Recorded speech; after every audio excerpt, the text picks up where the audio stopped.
So, ito na po yung itsura ng suman.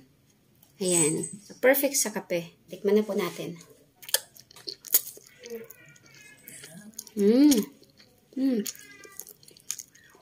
Sarap niya po. Sarap.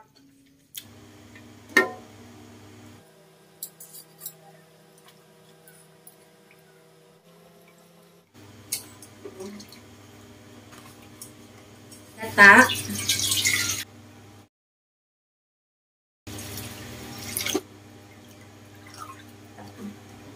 Maglagay na rin ako ng 1 tablespoon ng asin. Paano natin? Kumulo na po yung gata. Ito yung wash na sugar. Ilagay na po natin. Haluin lang po natin siya mabuti para matunaw po yung asukal. Sakto na po yung lasa. Na-balance na po yung tamis at saka yung lasa ng asin. Mayroong konti. Pakuluin lang natin ito ng walang takip para maiwasan pong umapaw yung gata. Mabilis po kasi itong umapaw. Ito po yung malagkit na 1 kilo. Binabad ko po siya sa tubig ng 5 hours para medyo lumambot po yung bigas. So, medyo malambot na po ito. Itatapon ko lang yung tubig nito tapos ilalagay na natin to doon sa kumukulong gata.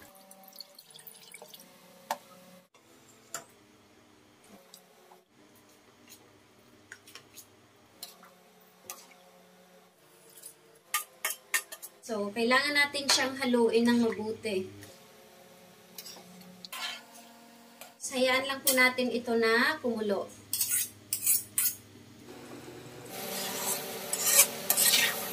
Minutes po nating niluto sa medium heat. Ngayon, pinahinaan ko na po yung apoy dahil tuyo na po yung gata na absorb na ng malagkit. Dahan-dahan na po yung apoy pagka ganito na. Patience lang po tayo sa paghalo para maiwasan po dumikit yung malagkit na bigas sa kawali natin. Ayan, medyo tuyo na po yung malagkit na absorb na talaga niya yung gata. Kunting halo na lang, tapos kailangan na po itong takpan. Mahinang apoy, tapos tatakpan natin. So, ito pala yung dahon. Kailangan natin itong punasan para maalis yung mga puti-puti niya. Tsaka yung dumi na rin.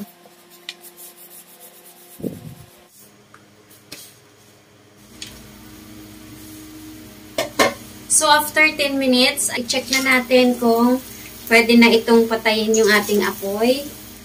Ayan, pag ganito na po siya, medyo dry na yung malagkit. Hindi na siya medyo masabaw. Pwede na po ito. Kailangan na natin itong hanguin. Pinatay ko na po yung apoy nito. Dito ko siya ilalagay. Ngayon po, magbalot na po tayo.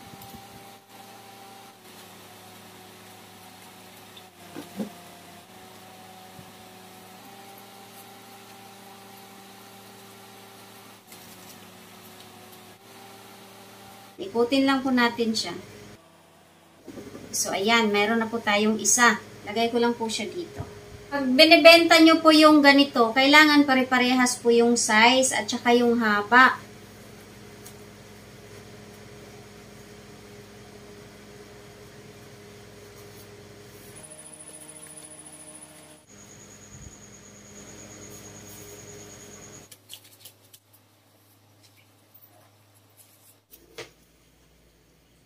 Kailangan po natin siyang putol-putulin. Ganyan. Hati-hatiin lang po natin siya ganyan kakapal. Ito po yung gamitin natin. Ayan. Ayan. Yung gagawin ko, pagbaligtarin po natin yan. Makapal, manipis. Tapos dito.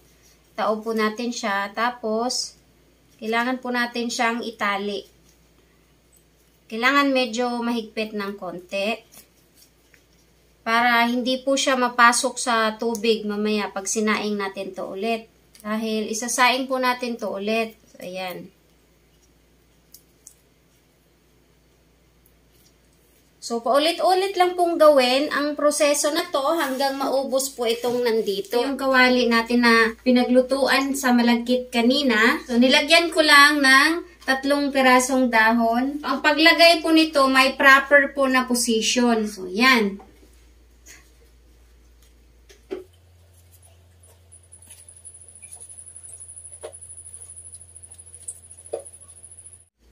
Maglagay lang po tayo ng 4 na tasa ng tubig.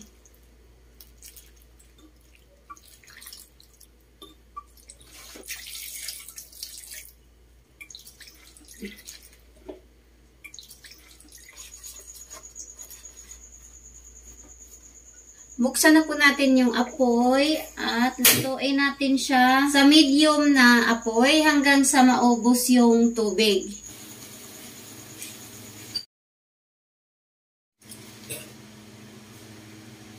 So, i-transfer natin siya dito.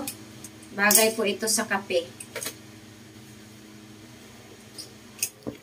Ayan, ito na po yung ating suman pagkatapos natin isaing. Hindi ko pa gupitin ito at saka punasan kasi alas 12 na po ng gabi. Bukas ko na po gagawin ng umaga. Tamang-tama po. Malamig na siya, pwede nang hawakan, punasan, dinisan at pwede na rin kainin, partner sa kape kasi bagay na bagay yan sa kape para bukas. So, ayan po. Ito na po yung suman natin na iniwan ko kagabi. Tanggalin na po natin dito sa tali. Yan, ganyan lang po gupitin. Tapos, kailangan lang po natin tong punasan. Gupitin pa pala natin tong mga dulo para malinis po siyang tingnan. Ayan, ganyan.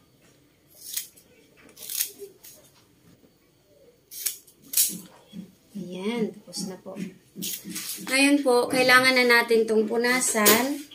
Ayan. Malinis lang po na towel yung gagamitin pagpunas.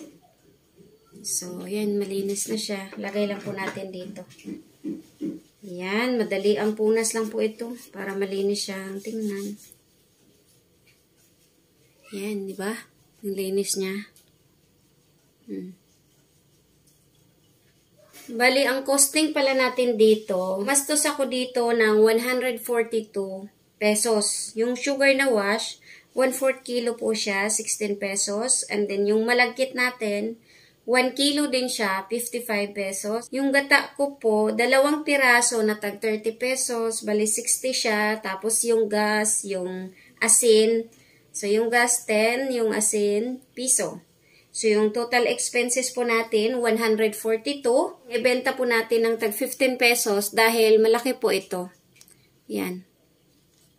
Medyo nilakihan namin para kumasya yung dahon. Pero kung maliit naman, pwede nyong ibenta ng 12 yung isa. Ito kasi, medyo malaki. So, 15 pesos ang isa. I-times natin sa 27 piraso. Kasi, 27 piraso yung nagawa ko. Pero, nabawasan na to kasi kinainan na. So, sa tag 15, 405 po yung total. Yung expenses natin na 142, ibabawas natin. So, may net income tayo na 263 pesos sa 1 kilo na malagkit. Punasan lang po natin to lahat. So, ayan po. Ito na yung ating suman, malagkit. Di po ba? Ang pretty na ng itsura. Napakaganda ng itsura niya. So, ito na po yung finish ng ating suman. Yan po yung itsura niya. Malinis na po dahil napunasan na. Ayan, medyo makintab yung dahon dahil sa gata po yan. So, ready na po ito pang partner sa coffee. Open na po natin, no? Para makita nyo. So, ito na po yung itsura ng suman. Ayan. Perfect po ito sa coffee.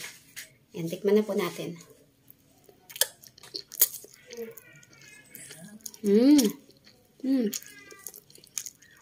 Sarap niya po.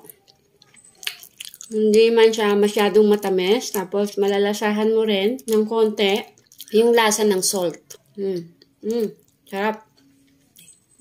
Tsaka, pwede din po yung tsokolate. Wow. Perfect.